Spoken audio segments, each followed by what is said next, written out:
hatiku.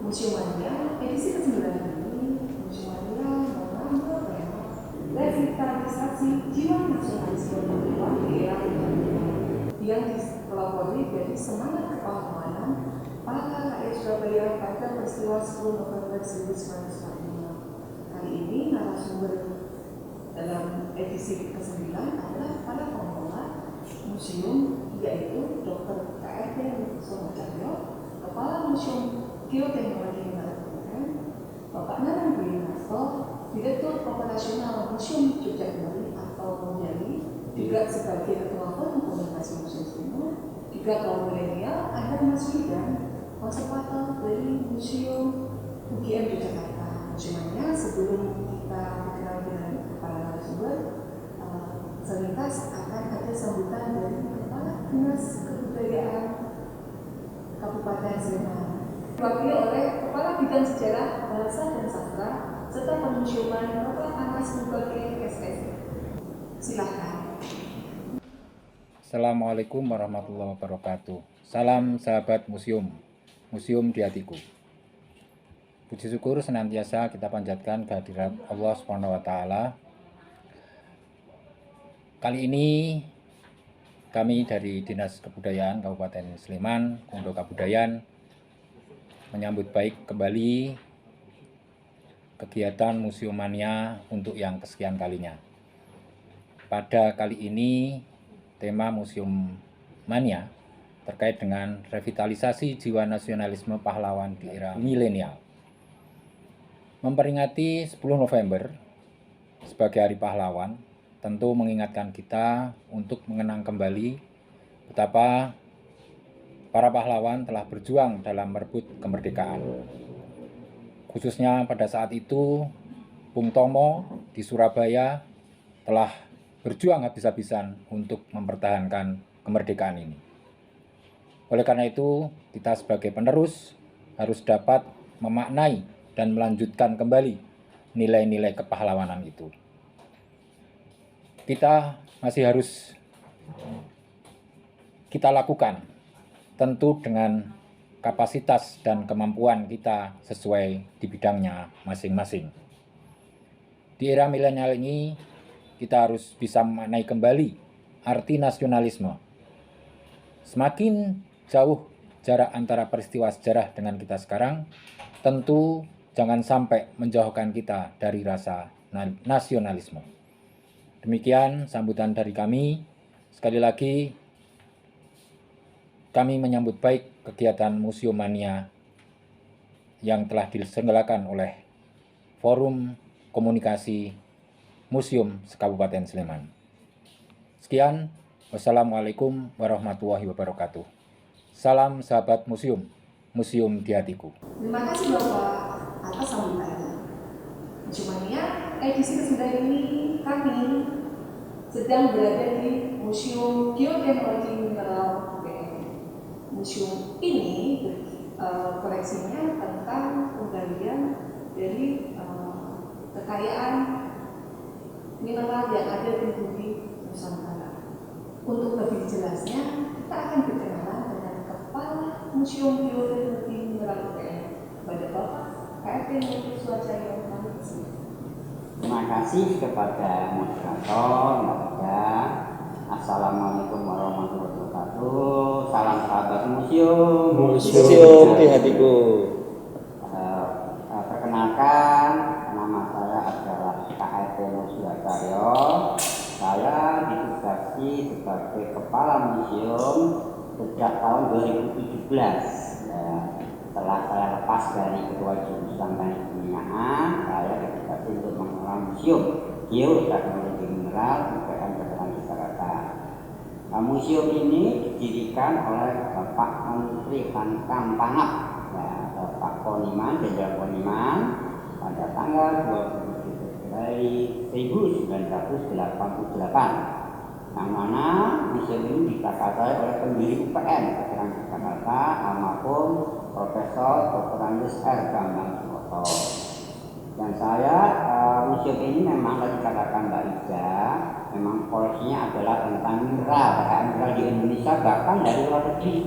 ada dari Asia, Afrika, Eropa, dan juga sistem tata surya dan kebumian. Nah, mungkin Mbak Ida yang bisa tenaga saya dan bisa kembali ke moderator. Jadi Museum Mania menarik ya, banyak sekali koleksinya. Kalau Museum Mania pengen tentang kekayaan mineral yang ada di bumi, bisa berkunjung ke Museum Geotermal Mineral. Selanjutnya kita akan berkenalan dengan narasumber Bapak Nana, Direktur Operasional Museum Geotermal. Monggo. Ya, sahabat Museum Mania dimanapun berada, salam sahabat museum. Museum. Ya, tentu. Ya, untuk perkenalan saya memang sehari-hari di Museum Monumen Cipta Kembali Mbak Ida, dan juga diamanai untuk menjadi Ketua Forum Komunikasi Museum Sleman. Dan alhamdulillah di saat ini sudah 9 kali kita edisi Museum Mania. Ya, dan kali ini sangat menarik sekali pemirsa sekalian. Kita akan mengambil tema tentang 10 November. Jadi nanti kita akan mengulik tentang 10 November yang harus kita ingatkan kepada generasi milenial. Kalau nanti perkenalan cukup seperti ini Mbak Ida, kalau mau tanya lebih jauh tentang saya, silakan datang ke Museum Jogja kembali. Ya. Itu ya Museum Mania. Ya, Bisa ketemu Pak Nana kalau datang ke Museum Mania. Narasumber yang ketiga Museum Mania ada Mas Wildan, seorang konservator di Museum UGM. Monggo, silakan. Ya. Halo Museum Mania. Perkenalkan, nama saya Wildan Kasmi Zulizar.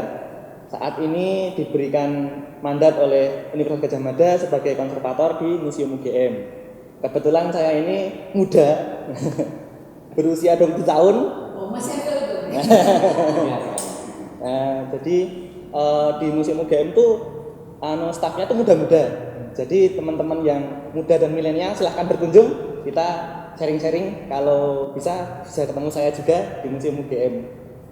Terima kasih, gitu aja kenalannya Mbak Ida. Museum Mania, konservator itu apaan? Nanti bisa tanya ya sama Mas Wildan. Iya. Museum profesinya banyak, ada kepala, ada direktur operasional, ada juga konservator. Kalau saya sehari-hari di museum selalu, saya berprofesi. Jadi museumnya kalau pengen berprofesi di museum, bisa datang ke museum-museum. Ya. Nah, Museum Mania untuk lebih mengetahui semangat dari peristiwa 10 November kali ini, revitalisasi yang kita akan dalam perbincangan ini akan disampaikan oleh ketiga narasumber. Kita mulai dengan Pak Nur Suarjayo, bagaimana peran teknologi dalam mengisi semangat kepahlawanan. Terima kasih kepada moderator Mbak Ida.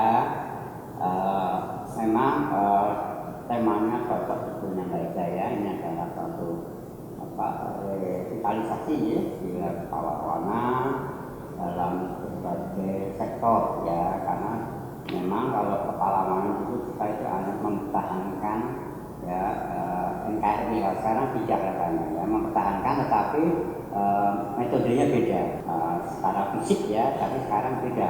Nah, bedanya apa? Di antaranya adalah peranan dari museum ini dalam mengisi suatu jiwa-jiwa kepahlawanan. Artinya kita mungkin ya di Indonesia mempunyai suatu mineral yang kandungannya besar sekali.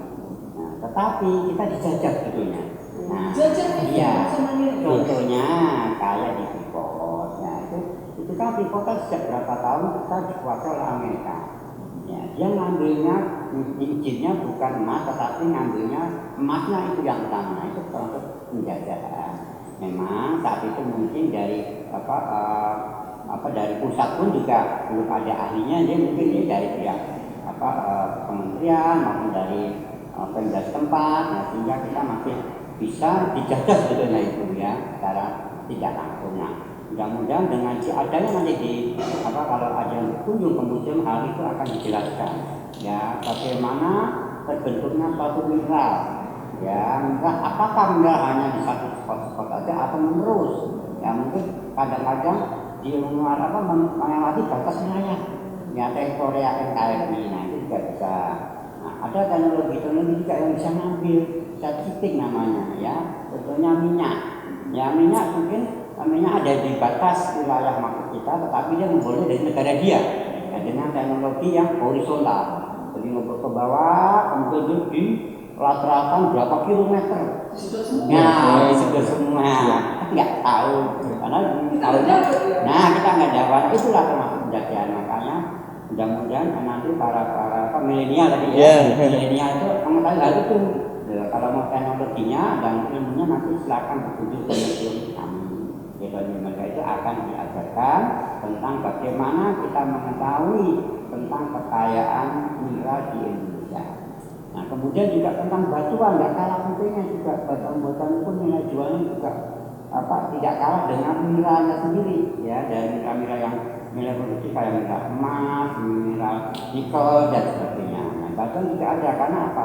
Batuan di Indonesia itu ya, ada batuan namanya batuan beku, ada batuan sedimen, ada batuan metamor. Batuan beku itu adalah granit. Granit itu nanti juga bagus ya kalau keperluan daripada pembangunan granit. Kemudian andesit. Nah, granit andesit itu untuk lantai, ya untuk dinding, kemudian untuk juga untuk dalam suatu reaktor. Ya reaktor kan dia tahan panas.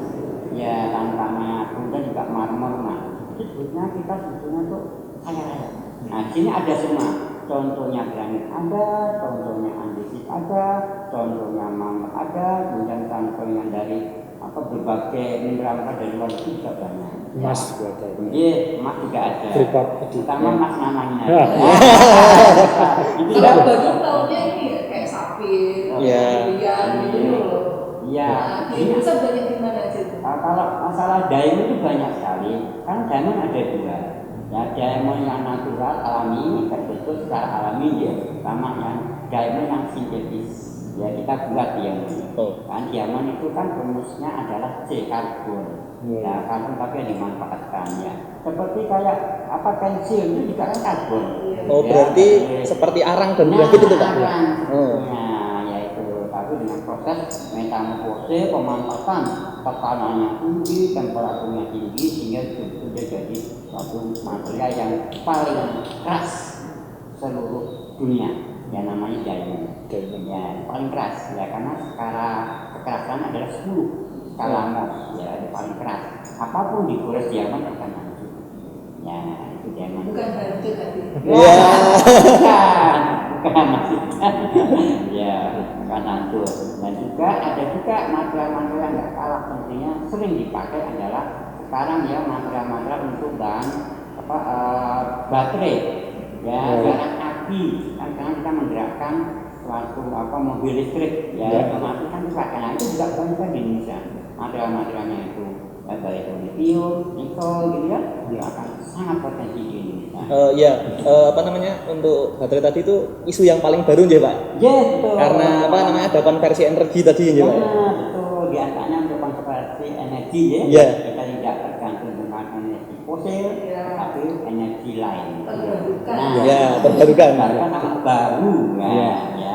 Kan di Indonesia kasusnya kita bersyukur sekali pada Allah Subhanahu wa taala luar biasa kita diberikan berbagai macam kekayaan mineral dan sumber daya alam. Nah, sumber daya manusia juga sebenarnya canggih SDM-nya, tetapi ya nggak tahu sistem katanya. Ya, saya yakin kok Mbak Ida. Tugas milenial. Tugas milenial itu ya, sistemnya. Nah, mudah-mudahan nanti milenial itu akan yang membuat suatu sistem ya, yang mana sistem itu mengakomodasi semua permasalahan ya, dan juga mengangkat ya derajat daripada bangsa Indonesia sesuai dengan jiwa kepahlawanan ya.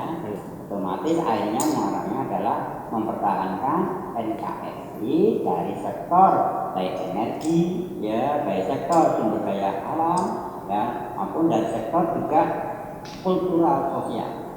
Ya, karena apa? Karena kayak tadi eksplorasi dan eksploitasi ya mineral sumber daya alam itu mau nggak mau paling kuat adalah faktor sosial. Itu penjalannya sosial. Contohnya di Papua. Papua itu kita kalau eksplorasi kita harus kenal dengan kepala suku. Ya, kita harus mendekati mereka. Kita kita juga harus tahu kebiasaan sosial mereka bagaimana.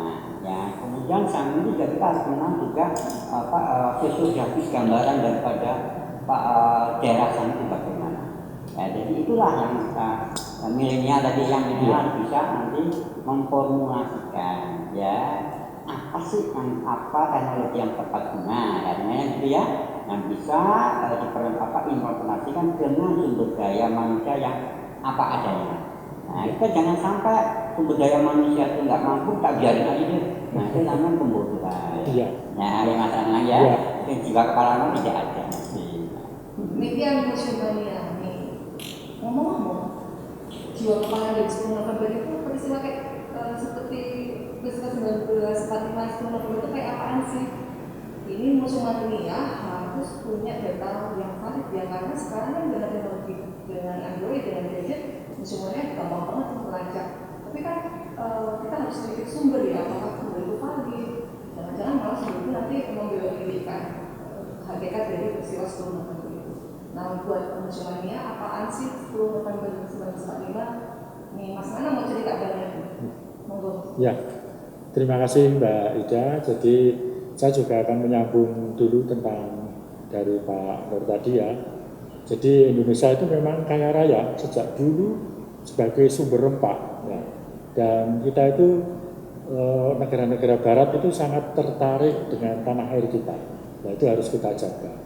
Dan karena tertarik sejak dulu sampai sekarang, ya diincar. Maka dari itu harus kita mempertahankan dari keutuhan NKRI ini karena kita adalah negara yang kaya raya, subur, makmur, bahkan pos-pos pun pernah menyanyikan lagu tongkat kayu jadi tanaman. Nah, itu karena itu negara-negara Barat sangat mengincar kita. Sejak dulu kita diincar. Nah, memang kita merdeka itu di tahun 1945. Tentu anak milenial sudah tahu semua itu. Tapi sejarah itu harus selalu kita sampaikan, kita ulang-ulang karena kalau kita tidak ulang-ulang sejarah akan hilang dan kalau hilang dilupakan itu akan berbahaya bagi keutuhan bangsa Indonesia nih Pak Nuri. Nah, saya sampaikan sedikit untuk refleks ke belakang. Ya, kita itu tidak serta-merta menjadi negara yang merdeka seperti sekarang, tapi dulu ada perjuangan-perjuangan yang mengorbankan jiwa dan raga. Nenek moyang kita sangat banyak jutaan nyawa melayang demi menuju kemerdekaan. Dan setelah merdeka pun kita harus mempertahankan seperti pendahulu-pendahulu kita. Pendahulu-pendahulu kita sudah memperjuangkan kemerdekaan tidak diakui oleh Belanda. Ya, merdeka di tanggal 17 Agustus 45, kita terakhir dijajah oleh Jepang. Jepang kalah dengan sekutu. Nah, sekutu kan datang ke Indonesia itu kan tujuannya baik, melucuti tentara Jepang karena kalah dengan sekutu. Kemudian sekutu datang. Nah, ini Belanda itu menumpang kepada sekutu ini Mbak Ida. Curang. Nah, ini yang menarik bagi milenial sekarang tentu juga banyak sudah tahu tentang kedatangan sekutu itu, tapi yang menggelidik di anak milenial sekarang itu banyak yang tanya kepada saya, kok dulu sekutu itu ditumpangi oleh Belanda itu kok bisa dan boleh itu bagaimana Pak? Padahal sekutu juga tahu bahwa Indonesia sudah merdeka. Itu sebetulnya memang sudah ada perjanjian Mbak Ida di tahun 42 itu ada perjanjian yang namanya perjanjian Wina, konvensi Wina di Austria. Nah, itu di konvensi itu sebetulnya banyak perjanjian-perjanjian yang disepakati, tapi saya sampaikan satu intinya itu ada salah satu klausul yang berbunyi bahwa tentara sekutu itu dalam menghadapi Jepang, karena Jepang itu di tahun 42 itu sangat hebat, semua militernya hebat dan Eropa pun tentunya kalah kalau tidak membunuh tentara sekutu, sehingga itu membuat tentara sekutu bergabung untuk melawan Jepang di Asia Timur Tenggara, karena Jepang itu sangat mengkhawatirkan semua Asia itu sudah dikuasai. ya kuat sekali sehingga membentuk sekutu tadi dan ada perjanjian. Perjanjian Wina itu salah satu mengatakan bahwa kalau nanti perang dengan Jepang menang di Asia Timur Tenggara itu daerah jajahannya akan dikembalikan ke koloninya.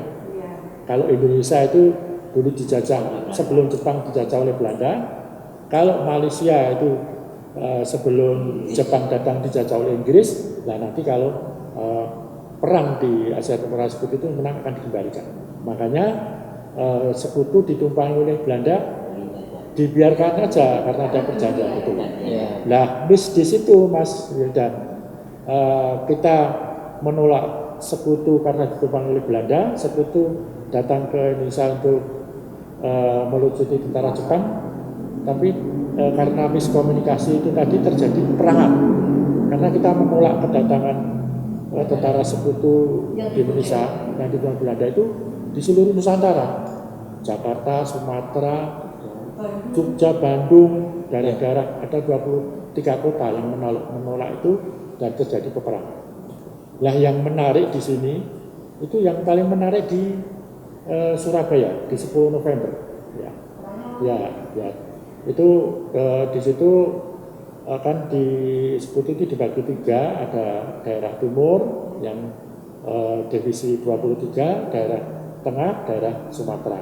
Nah di situ yang daerah divisi 3 itulah yang menarik karena masyarakat Surabaya itu dalam menolak tentara sekutu yang ditumpangi oleh Belanda itu sangat heroik dan lebih all out, semua rakyat itu secara all out artinya melawan sekutu ya karena ditumpangi oleh Belanda itu. Dan di situ karena all out tadi ada salah satu jenderal dari Inggris, Master Maleby tewas di situ. Brigjen Maleby itu tewas. Nah itu yang sangat menarik dan heroik, dan kenapa diperingati sampai sekarang karena menarik sekali, rakyat gotong royong bersatu. Kita tahu Bung Tomo yang menjadi pembakar semangat tentang arek-arek Surabaya itu, beliau bukan tentara, beliau itu lebih ke kerja swasta, kemudian terakhir sebagai wartawan. Nah, dengan jiwa wartawan itu, dan dia itu kan sebagai penyiar radio, ya dia bisa berkesempatan menggerakkan, menyiarkan di situ. Nah, ini sangat menarik di sini. Jadi untuk mempertahankan kemerdekaan itu tidak harus TNI atau Polri, tidak harus militer, tapi rakyat biasa seperti Bung Tomo itu, wartawan dan rakyat biasa, bisa memberikan semangat dan bisa ikut terlibat dalam mempertahankan kemerdekaan Republik Indonesia atas nama bangsa Indonesia. Itu Mbak Ida, jadi 10 November itu sangat menjadi momen yang harus kita sore teladani, sosok-sosok Aji Jiwa Adiluhung, karena negara kita sampai sekarang pun masih diincar seperti yang disampaikan Pak Nur tadi. Kita sebetulnya masih kaya raya, kekayaan alam, kekayaan budaya, kekayaan apapun ada di Indonesia. Maka dari itu milenial jangan sekali lagi untuk meninggalkan sejarah, harus kita pertahankan. Itu sementara. Museum Mania kata Presiden Soekarno, jas merah jangan lupakan sejarah. Nah ini ada kaum milenial nih. Kaum milenial sekarang kan menjiwai semangat pahlawan seperti Mas Yudan ini loh, konservator museum di UGM. Silakan Mas Yudan. Saya sebagai pengaku anak muda ya Bu Mbak Nia. Itu bagaimana sih kita sebagai muda tuh tetap berjiwa nasionalisme walaupun kita tidak menyaksikan sendiri perang kemerdekaan tersebut gitu loh. Iya, kita belum lahir, saya belum lahir. Jadi kalau saya itu lebih baik terinspirasi. Kita berkunjung ke museum, kita membaca berita, kita membaca sejarah, itu bagaimana caranya itu kita terinspirasi, terus jiwa kita tuh menggelora. Ternyata pahlawan-pahlawan kita itu bisa loh. Seperti Bung Tomo ya Pak ya, beliau bukan tentara tapi dengan pidatonya beliau bisa menggerakkan Terus ada mungkin dari Jogja mungkin ada Profesor Herman Johannes ya. Dia seorang pendidik, beliau seorang profesor, tapi dia juga berjuang di Serangan 1 Maret. Nah, urus untuk itu bagaimana sih jiwa muda itu tetap nasionalisme, tetap memiliki jiwa kepahlawanan ya. Nah, saya itu bilangnya berkunjung ke museum, baca sejarahnya, terinspirasilah. Ya, terinspirasi. Harus terinspirasi karena yang muda ini tidak menghadapi susahnya bagaimana dulu perang kemerdekaan. Tapi sekarang kan hidup juga nggak setelah. Maksudnya nih ya, Mas Wildan ini kenapa bisa memilih profesi sebagai konservator? Ini menggelitik loh, gimana Mas Wildan? Awalnya itu saya itu emang kuliahnya di arkeologi, terus punya ketertarikan di bidang restorasi. Apa sih pandangan restorasi? Restorasi itu bagaimana caranya kita tuh suatu artefak atau tinggalan budaya itu dikembalikan nilainya, nilai budaya itu dikembalikan baik secara fisik maupun nilai pentingnya. Nah, di situ tuh juga ada koleksi-koleksi museum tuh yang menjadi inspirasi dari Hari Pahlawan ini, Nggih, Mbak. Nah, kalau boleh saya contohkan sedikit, Nggih. Dari Pak Herman Johannes itu dia punya koleksi tungku dan briket, Nggih. Nah, itu beliau itu dikenang sebagai pahlawan itu enggak cuma dalam Serangan 1 Maret, tapi karena beliau itu juga pahlawan di komunitasnya. Pada saat itu energi harga minyak bumi itu melambung tinggi, lalu warga tercekik. Tapi dengan karya beliau ini, beliau itu menyelesaikan masalah energi dengan tungku dan briket arang B3. Nah, bahkan diakui oleh UNESCO sebagai referensi hemat energi. Terus ditetapkan sempat diimplementasikan juga di Zimbabwe di pada 1987. Keren. Nah, iya. Nah, itu kita harus terinspirasi karena hal itu ya. Iya, harus terinspirasi. Jadi kalau saya bilang pahlawan untuk sekarang itu tidak perlu kita ikut perang, tidak perlu lagi kita ngotot, tidak perlu. Tapi bagaimana keahlian kita sebagai yang muda ini yang nanti akan menggantikan beliau-beliau ini itu harus bisa ya, nek ahlinya di bidang wartawan ya kita memberikan berita yang sebenarnya. Ya, kita di bidang museum kita harus memberikan edukasi, memberikan wadah di museum kan wadah. Kalau bisa memberikan wadah edukasi, memberikan wadah nasionalisme, bagaimana yang muda itu berkontemplasi, berpikir, merenung di museum. Keluar dari museum itu nek bisa, kudu iso. Kayak ya.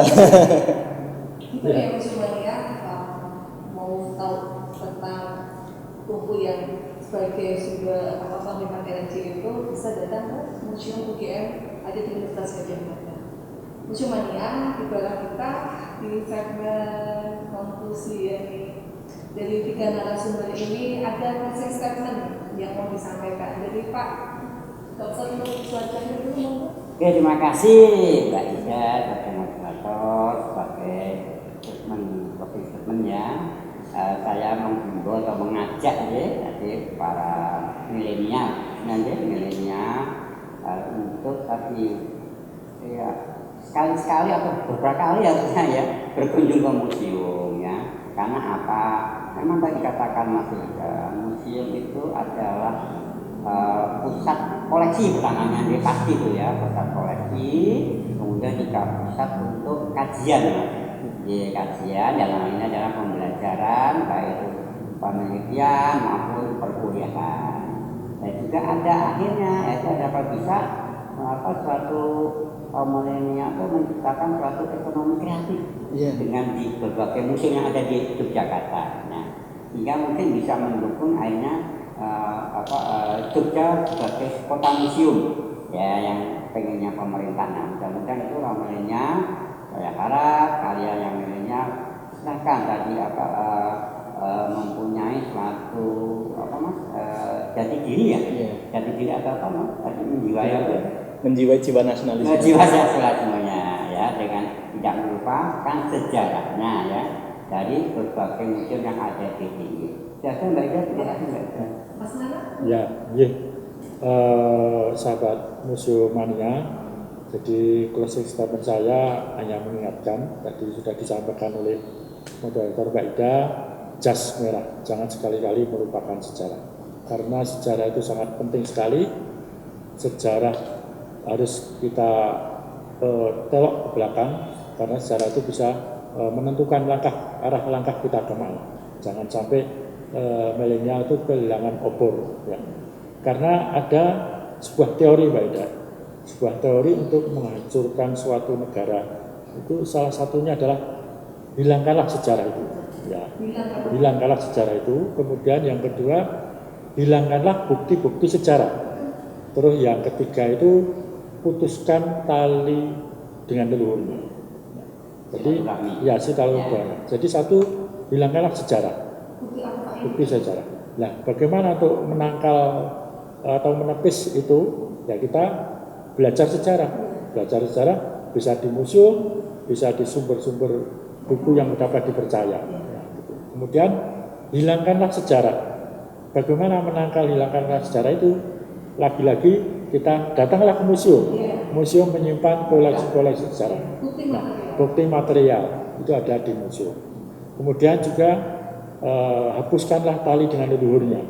Itu juga kita datanglah ke museum. Ya, museum akan menyimpan dengan tali leluhurnya. Ya, datang ke TMP itu juga ada museumnya, Museum Pancasila dan lain-lain. Jadi seperti itu intinya, bahwa di hari 10 November ini mengingatkan kita, dan kita harus ingat terus tentang sejarah. Begitu Mbak Ida. Ya. Terakhir cuma ya, closing dari wakil milenial. Ya, kalau boleh closing statement saya akan mengutip dari kata-kata Pak Soekarno. Ya, berikan aku 10 pemuda, maka anak guncang dunia. Ya. Tetap berjuang menjadi pahlawan di komunitas kita masing-masing. Tetap berusaha, sekali merdeka, tetap merdeka. NKRI, harga mati.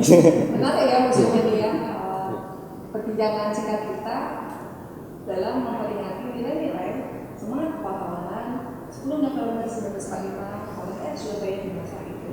Nah, demikian museumnya proses statement dari para narasumber saat ini. Museumania untuk selalu mengikuti channel kami, tolong subscribe, kemudian like FKMS_DIY. Nah, untuk berkunjung ke museum-museum yang ada Sleman,